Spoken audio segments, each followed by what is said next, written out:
नमस्कार साथियों, संत कृपा बायोलॉजी क्लासेस में आपका स्वागत है। टेक्सोनोमी का अपन थर्ड वीडियो स्टार्ट करते हैं। 2 वीडियो पहले अपन देख चुके हैं। उन 2 वीडियो में अपन ने ये पढ़ लिया कि टेक्सोनोमी क्या है, सिस्टमेटिक क्या है, इसकी डेफिनेशन क्या है, INC 3 बातें पढ़ी थी अपन ने, आइडेंटिफिकेशन, नोमेनक्लेचर और क्लासिफिकेशन। नोमेनक्लेचर में अपन ने बाइनोमियल नोमेनक्लेचर सिस्टम को पढ़ा और इसी क्रम में अपन अब अगला टॉपिक लेते हैं जो कि टेक्सोनोमी में है क्लासिफिकेशन। प्लांट का क्लासिफिकेशन, एनिमल का क्लासिफिकेशन और कंप्लीट क्लासिफिकेशन। क्लासिफिकेशन में एक पॉइंट दे रखा है, need for classification. Need for classification मतलब वर्गीकरण की, क्लासिफिकेशन की आवश्यकता क्यों है, आखिर में क्लासिफिकेशन क्यों करना पड़ता है। जैसे नोमेनक्लेचर को बताया कि नोमेनक्लेचर क्यों करना पड़ा, इसलिए करना पड़ा कि वैज्ञानिक स्तर पर जब शोध की प्रक्रिया हो या वैज्ञानिक स्तर पर किसी एक जीव को, किसी एक पादप को अंतरराष्ट्रीय स्तर पर एक ही नाम से जाना जाए, जिससे उसको समझने में आसानी रहे, जिससे उस पर शोध प्रक्रिया आसानी से की जा सके। इसी के संदर्भ में अपन आगे देखें तो क्लासिफिकेशन की आवश्यकता क्यों पड़ती है।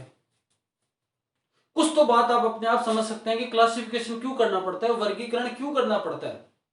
एक कमरे के अंदर बहुत सारी चीजें अस्वस्थ पड़ी हैं और आपने उसको क्लासिफाई करके ढंग से रख दिया तो कमरा बड़ा सुंदर लगेगा, वहां पर बैठने का भी मन करेगा, वहां चीजें अच्छी समझ में आएंगी, मानसिकता अच्छी डेवलप होगी। लेकिन ये तो सारी बातें साइकोलॉजी से जुड़ गई। वास्तव में इसके वैज्ञानिक तथ्य क्या हैं, क्यों क्लासिफिकेशन करना पड़ता है, क्लासिफिकेशन की आखिर में आवश्यकता क्यों है, कुछ मोटे मोटे बिंदु आपको बताता हूं, आपकी बातें समझ में आ जाएगी। पहला देखो, एक शब्द होता है डाइवर्सिटी। डाइवर्सिटी का मतलब होता है विविधता। इस धरती पर विविध प्रकार के जीव हैं, इस धरती पर विविध प्रकार के जीव, किसी क्षेत्र में विविध प्रकार के जीव हैं और किसी एक पर्टिकुलर एरिया में इतने सारे जीव होते हैं कि उनको अगर अपन अलग अलग नहीं समझ पाएंगे, उनको क्लासिफाई नहीं कर पाएंगे, तो इसका मतलब उनके अपन नेचर को नहीं समझ पाएंगे। अगर आपको डाइवर्सिटी को ढंग से समझना है, आपको विविध प्रकार के जीवों की संरचना, विविध प्रकार के जीवों की कार्यशैली, विविध प्रकार के जीवों का फंक्शन अगर समझना है, डाइवर्सिटी को समझना है, तो अपने को क्या करना पड़ेगा, क्लासिफिकेशन करना पड़ेगा, उनका क्लासिफाई करना पड़ेगा। मतलब डाइवर्सिटी को समझने में आसानी, डाइवर्सिटी को समझने में आवश्यक या आसानी है क्लासिफिकेशन करने से। पहला काम ये हो गया, 1 नंबर बात। अब जी डाइवर्सिटी को आप ठीक है क्लासिफिकेशन करने से आसानी से समझ गए, और क्या हो सकता है, अगर आप किसी लिविंग को, किसी सजीव को आइडेंटिफाई करना चाहते हैं तो उस आइडेंटिफिकेशन करने में भी क्लासिफिकेशन किया हुआ काम बड़ा आसान रहता है। तो लिविंग्स को आइडेंटिफाई करने के लिए क्लासिफिकेशन करना बेहद जरूरी है। आगे प्लांट्स के अंदर और एनिमल्स में, प्लांट्स में और एनिमल्स में क्या समानताएं हैं, क्या विविधताएं हैं, इनको समझने के लिए क्लासिफिकेशन आवश्यक है। अलग अलग प्रकार के प्लांट क्यों अलग हैं, क्यों आखिर में समान हैं। जैसे नींबू का पेड़ है, मौसमी का पेड़ है, संतरे का पेड़ है, इनको सिट्रस फैमिली में शामिल करते हैं। क्यों आखिर सिट्रस में शामिल करते हैं, क्यों नींबू को आम के साथ में, केले के साथ में शामिल नहीं करते। ठीक इसी प्रकार से जो दालें हैं, लेग्यूमिनेसी कुल के प्लांट हैं, उनको उन्हीं के अंदर क्यों शामिल करते हैं, उनको पोएसी में क्यों नहीं शामिल करते। इसी प्रकार से धान है, उनको पोएसी में क्यों शामिल करते हैं, किसी और फैमिली में क्यों नहीं शामिल करते। प्राइमेट्स हैं, उनको मंकी को, जैसे आपके ह्यूमन है, इनको चिंपैंजी को, इनको सबको लगभग लगभग समानता के आधार पर किसी एक जगह पर समझा जाता है, पढ़ा जाता है। क्यों मछली के साथ नहीं पढ़ते। ऐसा कब संभव हुआ, अपन ने जब उनका क्या किया, क्लासिफिकेशन किया। क्लासिफिकेशन के किए बिना ये सब संभव नहीं होता। आगे साइंस की केवल टेक्सोनोमी ब्रांच ही नहीं, टेक्सोनोमी ब्रांच का अध्ययन करने के साथ साथ में साइंस की जो अदर ब्रांचेज हैं, उन अदर शाखाओं को, अदर ब्रांचेज की स्टडी करने के लिए भी क्लासिफिकेशन बहुत आवश्यक है। जैसे आपको अगर जेनेटिक्स पढ़नी है तो बिना क्लासिफिकेशन किए जेनेटिक्स पढ़ ही नहीं सकते। आपको अगर इवोल्यूशन पढ़ना है तो बिना क्लासिफिकेशन किए इवोल्यूशन पढ़ना संभव नहीं है।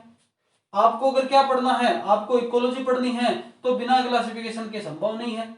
आप चाहते हैं कि आपको डेवलपमेंटल बायोलॉजी पढ़नी है तो इस क्लासिफिकेशन के बिना इसको पढ़ना भी आसान नहीं है। किस एनिमल का कैसे डेवलपमेंट हुआ है, ये क्लासिफाई किए बिना तो अपन समझ नहीं पाएंगे। तो साइंस की जो अदर ब्रांचेस हैं उनको पढ़ने के लिए भी क्या करना पड़ेगा, क्लासिफिकेशन आवश्यक है। इसी प्रकार से अगर आपको किसी जीव के बारे में, किसी जंतु के बारे में रिसर्च करनी है, तो उस रिसर्च करने के पॉइंट से एग्जांपल दो। जैसे आपको एक एग्जांपल है, जैसे सी हॉर्स, समुद्री घोड़ा। नाम से ऐसा लग रहा है कि घोड़ा ही है, अगर क्लासिफिकेशन नहीं हुआ होता तो। लेकिन है क्या, लेकिन है क्या, ये एक सी फिश है, समुद्र में रहने वाली मछली है। इसी प्रकार से इक्थियोफिश,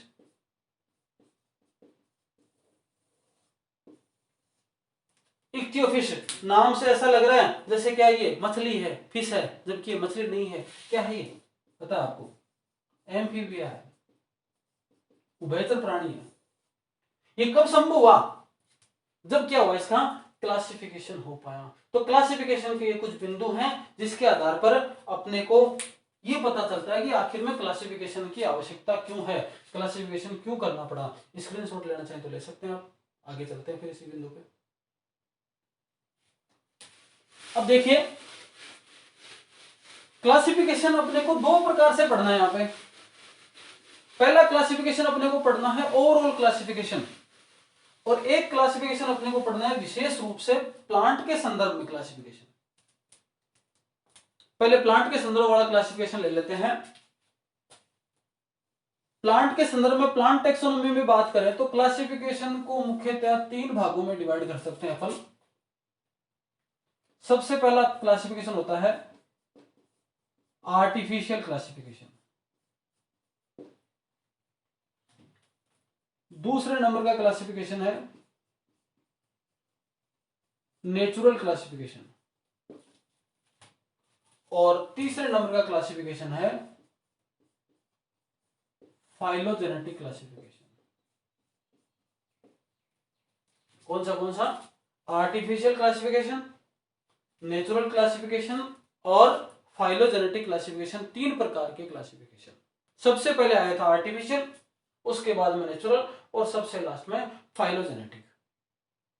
अब देखो, एक एक को देखते हैं, ध्यान से समझना। इनमें क्या याद रखना है आपको? दो बातें याद रखनी है कि आर्टिफिशियल क्लासिफिकेशन में कौन वैज्ञानिक आए थे और उन्होंने किस किस प्रकार का योगदान दिया, कैसे क्लासिफिकेशन किया। नेचुरल क्लासिफिकेशन में कौन कौन वैज्ञानिक आए थे, कैसा उन्होंने योगदान दिया। और फाइलोजेनेटिक क्लासिफिकेशन में कौन कौन वैज्ञानिक आए थे और कैसा कैसा योगदान दिया। देखिए इसको, आर्टिफिशियल क्लासिफिकेशन सबसे पहले आया था जब वैज्ञानिकों के पास में बहुत सारे लक्षण नहीं थे, क्लासिफिकेशन का बहुत बड़ा आधार नहीं था, इसलिए केवल कुछ ही लक्षणों के आधार पर, केवल कुछ ही लक्षणों के आधार पर जो क्लासिफिकेशन किया गया उसको बोला गया आर्टिफिशियल क्लासिफिकेशन, जिसकी शुरुआत में आपको ये 5-7 वैज्ञानिकों के नाम याद रखने यहां पर, जो आर्टिफिशियल क्लासिफिकेशन में महत्वपूर्ण रोल प्ले किया था, जिन्होंने करते हैं। पहला देखो, थियोफ्रेस्टस। नाम याद आ रहा है शायद आपके, पहले भी आ गया नाम। क्या है? Father of botany. ठीक है। दूसरे नंबर पे था जॉन रे। पहला वैज्ञानिक थियोफ्रेस्टस, दूसरे नंबर पे जॉन रे, तीसरे नंबर पे एंड्रिया सीजल पिनो, एंड्रिया सीजल पिनो।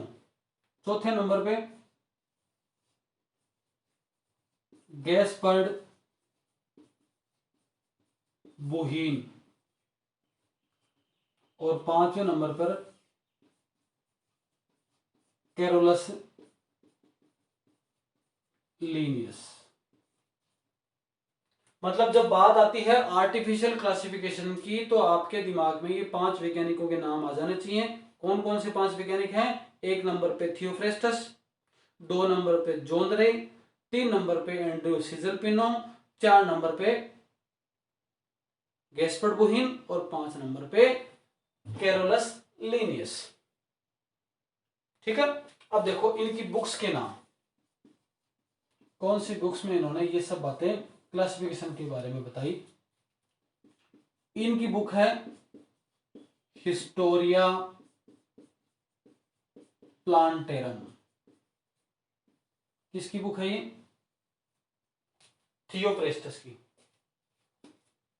Historia plantarum. उसके बाद आता है जॉन रे,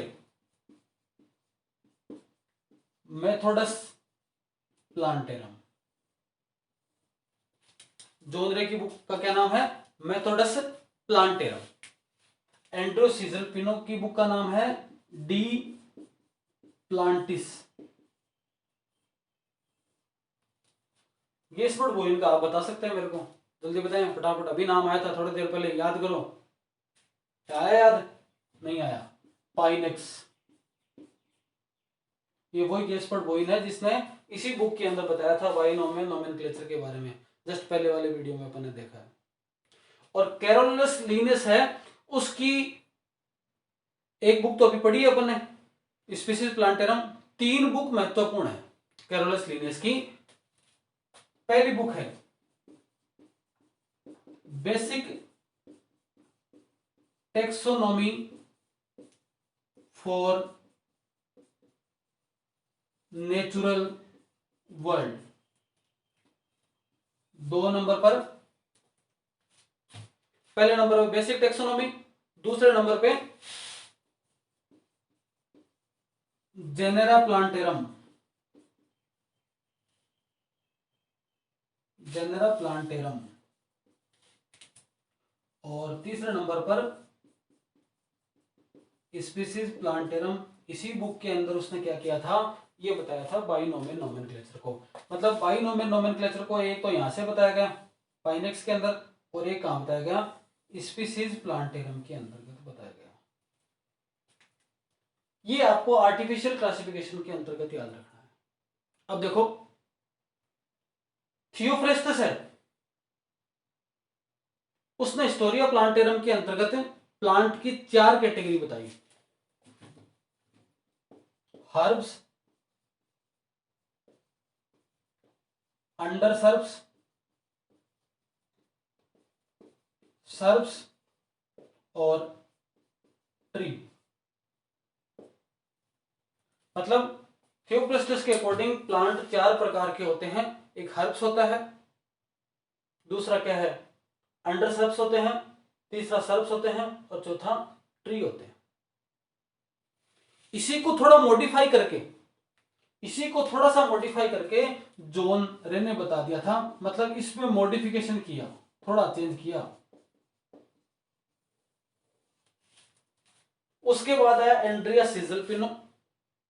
एंड्रिया सीजल पिनो जो प्लांट है उनको 2 भागों में डिवाइड किया। एक ऐसे प्लांट जो वुडी प्लांट हैं या वुड से बने हुए हैं, और एक हर्बेसियस प्लांट। एक तो हर्ब्स हो गई और एक और क्या हो गया? वुड हो गया। हर्ब्स और क्या हो गया? वुड हो गया। ठीक है, पाइनेक्स बुक के अंदर बाइनोमियल नोमेनक्लेचर को बताया जाता था, द्विनाम पद्धति के बारे में बताया गया। कैरोलस लीनियस ने यहां पर क्या बताया? आर्टिफिशियल क्लासिफिकेशन के अंदर सबसे पहली बार सेक्सुअल कैरेक्टर के आधार पर किसी का क्लासिफिकेशन आया था, तो वो किसका आया था? कैरोलस लीनियस का। बहुत इंपॉर्टेंट क्वेश्चन है ये। लैंगिक लक्षणों के आधार पर क्लासिफिकेशन सबसे पहले किसने दिया था? कैरोलस लिनस ने। और इसने क्या किया, कैसे दिया, इसने क्या किया, प्लांट में जो एंथर है उसको 24 ग्रुप में डिवाइड किया, और इन 24 ग्रुप के बाद में इस 24 ग्रुप के आधार पर प्लांट की क्या किया, स्टाइल को, अंडकों को, या फिर प्लांट के जो फीमेल पार्ट है उसका डिवीजन किया, उसका क्लासिफिकेशन किया। ये सब बातें आपको याद रखनी है आर्टिफिशियल क्लासिफिकेशन के अंतर्गत। अब याद कैसे होगा ये, देखो बेसिक बेसिक बातें कैसे याद करोगे आप उसको। थियोफ्रेस्टस, फादर ऑफ बोटनी, इतना बड़ा नाम बोटनी के लिए, बोटनी का फादर बोलते हैं इसको, मतलब इसका नाम इतिहास में क्या हो गया, अमर हो गया। प्लांट के बारे में बताया तो प्लांट याद रखना, हिस्ट्री मतलब हिस्ट्री के अंदर, इतिहास के अंदर क्या हो गया इसका, थियोप्रेस्टस का नाम अमर हो गया, क्योंकि इसने बहुत बड़ा काम किया यहाँ पे। थियोप्रेस्टस बोटनी का फादर है यहाँ पे। जॉन रे, मैथ देखो यहाँ पर याद रखो, मैथ, और ये यहाँ पर है रे। तो कुछ डायग्राम वगैरह मैथ के अंदर बनाते हैं तो रे बनती हैं, कुछ किरणें बनती हैं, तो रे से याद रख लगे आप मेथोडस। ठीक है, उसके बाद में एंड्रिया सीजल पिनो। टीस, टीस एक शब्द होता है, टीस का मतलब होता है दर्द, टीस होना, दर्द होना। तो अगर पिन पिन कहीं लगती है ना, पिन चुभती है, पिनो, तो क्या होता है, टीस होती है, दर्द होता है। टीस से याद रखोगे आप पिनो। ये तो देखो आपको याद हो जाना चाहिए था। गैस्पर्ड बोहिन, क्या नाम है, पाइनेक्स। और लेनियस की दो तो याद रख लेना, जेनरा प्लांटेरम और स्पीसीज प्लांटेरम। स्पीसीज प्लांटेरम पहले भी आ चुका। और basic taxonomy for the natural world इसलिए बोलते हैं क्योंकि टेक्सोनोमी के बारे में अधिकतम, मॉडर्न टेक्सोनोमी के बारे में, फादर ऑफ मॉडर्न टेक्सोनोमी के बारे में अधिकतर बताने वाला कौन था, कैरोलस लिनस था। इसलिए पहली बुक तो इसकी आनी थी, basic taxonomy for natural world. ठीक है, इतना आप नोट करें या इसको स्क्रीनशॉट ले लें, फिर आगे चलते हैं। दूसरा, आर्टिफिशियल क्लासिफिकेशन के बाद में दूसरा है नेचुरल क्लासिफिकेशन, प्राकृतिक वर्गीकरण। और नेचुरल क्लासिफिकेशन जो है, इसके अंदर प्लांट के कुछ करेक्टर और शामिल हो गए, जैसे प्लांट की आकारिकी को शामिल कर लिया गया, प्लांट के और संरचनात्मक लक्षणों को शामिल करते हुए आकारिकी, संरचना, बाह्य संरचना, इन सबको शामिल करते हुए जो क्लासिफिकेशन किया गया उसको कहा गया नेचुरल क्लासिफिकेशन। इसके अंदर आपको 4 वैज्ञानिकों के नाम महत्वपूर्ण याद रखने हैं। पहला, 4 वैज्ञानिकों के नाम याद रखना, ज्यादा नहीं रखने। पहला, डी जस्यू,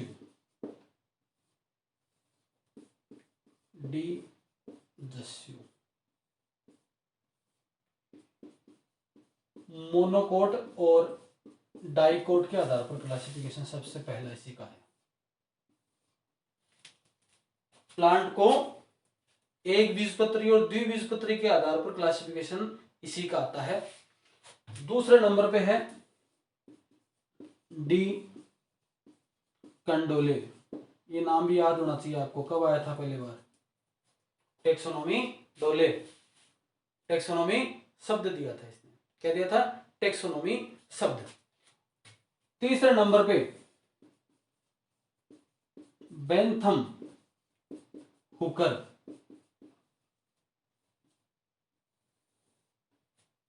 तीसरे नंबर पे बेंथम हुकर। 3 वैज्ञानिकों, पहला de Jussieu, de Candolle, Bentham Hooker, और उसके बाद में एक और है जिसका नाम है जॉन लिंडले।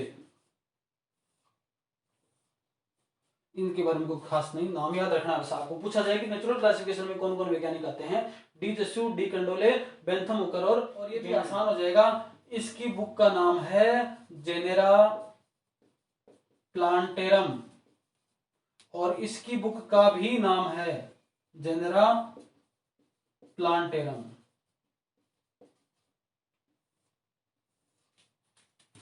यहां पर मोनोकोट और डाइकोट इसने वेस्कुलर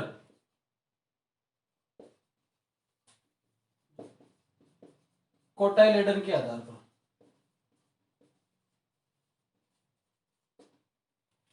और इसी का संशोधित रूप बेंथम हुकर।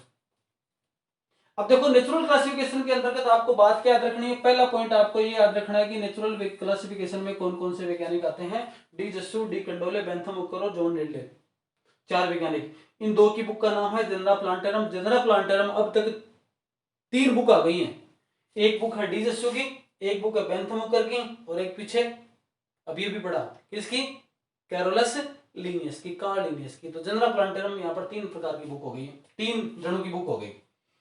अब देखो एक यहां से क्वेश्चन बढ़िया बनता है, हर्बेरियम जो सीट है, अगला टॉपिक भी होगा अपना, हर्बेरियम जो सीट है, हर्बेरियम सीट पर जो मैक्सिमम क्लासिफिकेशन होगा, मैक्सिमम जगह जो हर्बेरियम सीट पर क्लासिफिकेशन होता है वो किसका होता है, बेंथम हुकर का। क्वेश्चन बहुत बढ़िया बनता है कि हर्बेरियम सीट पर मैक्सिमम क्लासिफिकेशन किसका होता है, आंसर क्या आएगा, क्या आएगा, बेंथम हुकर का। मतलब हर्बेरियम सीट पर मैक्सिमम क्लासिफिकेशन बेंथम हुकर का आएगा, ये यहां पर आंसर हो जाएगा। ये नेचुरल क्लासिफिकेशन हो गया। नेचुरल क्लासिफिकेशन के बाद में अपन बढ़ते हैं आगे क्लासिफिकेशन किसी कैटेगरी में, और अगला क्लासिफिकेशन आएगा फाइलोजेनेटिक क्लासिफिकेशन। जैसा कि नाम से पता चल रहा है, फाइलोजेनेटिक क्लासिफिकेशन मतलब इस समय तक, या ऐसा कह सकते हैं कि एक वैज्ञानिक था डार्विन, और डार्विन ने एक सिद्धांत दिया था नेचुरल सिलेक्शन। बुक थी उनकी जाति की उत्पत्ति, ओरिजिन ऑफ स्पीसीज, मतलब जाति की उत्पत्ति कैसे हुई, इस सिद्धांत के अनुसार में ये फाइलोजेनेटिक क्लासिफिकेशन की उत्पत्ति हुई। यहां पर नेचुरल सिलेक्शन जाति की उत्पत्ति में बताया गया, और इसके बेसिस पर फाइलोजेनेटिक क्लासिफिकेशन की उत्पत्ति हुई। इसके अंतर्गत क्या है कि किसी जीव का, अब देखो फाइलोजेनेटिक क्या होता है, ऐसा कुछ क्वेश्चन पूछा जाए कि व्हाट इज फाइलोजेनेटिक, किसी जीव की उत्पत्ति से लेकर उसका अब तक का विकास कैसे हुआ, उत्पत्ति से लेकर अब तक के विकास का अध्ययन फाइलोजेनेटिक में आता है। इसका मतलब उसके पूर्वजों का अध्ययन भी इसके अंदर हो जाएगा। फाइलोजेनेटिक क्लासिफिकेशन में आपको 5 या 6 वैज्ञानिकों के नाम याद रखने हैं। पहला नाम देखो यहां पर, तख्ताजन। दूसरा नंबर पे Engler and Prantl. Takhtajan, Engler and Prantl. आगे हकिंसन,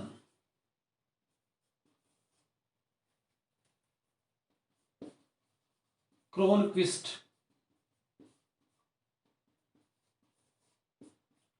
पांचवें नंबर पे थ्रोने। तख्ताजन याद करना इनको, तख्ताजन, एंगलर एंड प्रांटल, हकिंसन, कॉर्नक्विस्ट, थॉर्ने, और एक और है जिसका नाम है डेलग्रेन। तख्ताजन, एंगलर, हकिंसन, क्रोने, थॉर्ने, क्रोनक्विस्ट और थॉर्ने और डेलग्रेन। अब देखो थोड़ा इसको याद करने के लिए सुविधाजनक रहेगा, थोड़ा सा इसको ऐसे लिख लो आप, 5वें नंबर पे ये लिख लो और 6ठे नंबर पे लिखो थॉर्ने।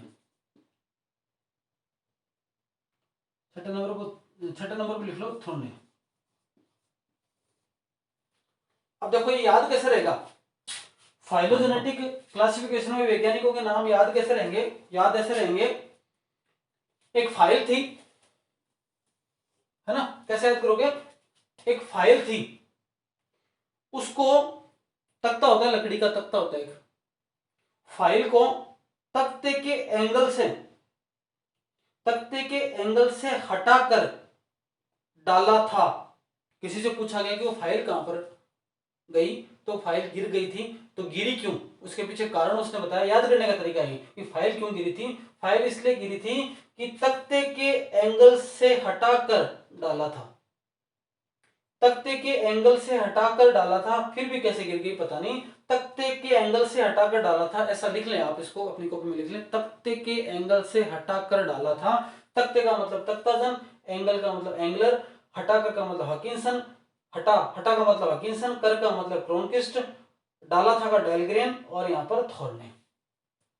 मैं एक बार फटाफट रिवीजन कर देता हूं।